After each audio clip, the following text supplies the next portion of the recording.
We got to do this now. It's our time. Donald Trump has sparked something in us to make everybody be active. Now it's time to use that energy that we have, use that anger that we have against this president and put it into something positive so we can move forward towards real progressive change.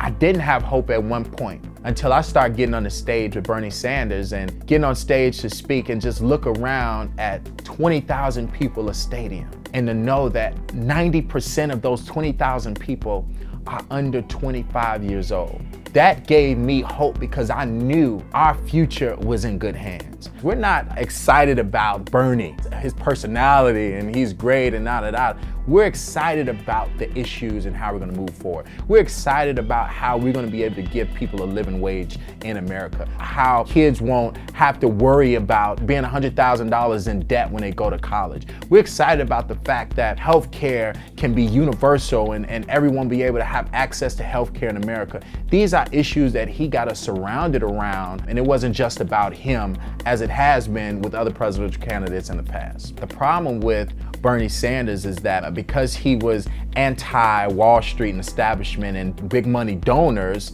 they looked at him as an outcast. And so many Democrats didn't want to support him. They felt he was outside of the establishment. When that's somebody we actually need, and that's somebody we need to run in 2020. He needs to actually become president, and he deserves, with his consistency that he's had in the last 40 years, with fighting with Martin Luther King, with fighting for civil rights, with saying the same thing that he's saying today, 40 years ago, he deserves to be president. He'll be able to move us towards progressive values, just as he did with just having one campaign. The Bernie Sanders movement, it is getting stronger.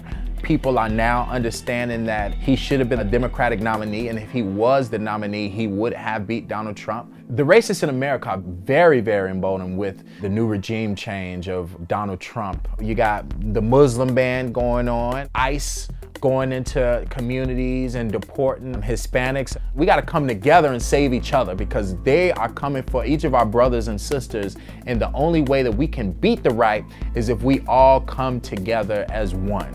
We got one goal in mind, and that's to take back the White House from these right-wing people who don't believe that everyone should be equal, don't believe that Muslims should be in this country when white people commit the most acts of terror in our country than any other culture in America. We got mass murders going on where they're shooting up schools and theaters at an alarming rate. Las Vegas shooter was white and he just shot 600 people. But the right wing is still using the Muslim culture and the Hispanic culture and the black culture and trying to demonize these cultures to make white supremacy the law of the land in our country. Right now, we're seeing the rise of fascism. Of course, it could be scary, but we don't have time to be scared or have fear.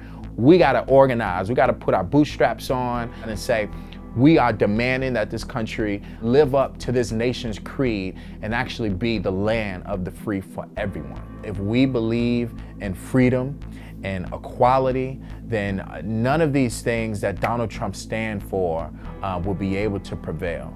I know that there's change in the future. We just got to rise up and make our voices heard.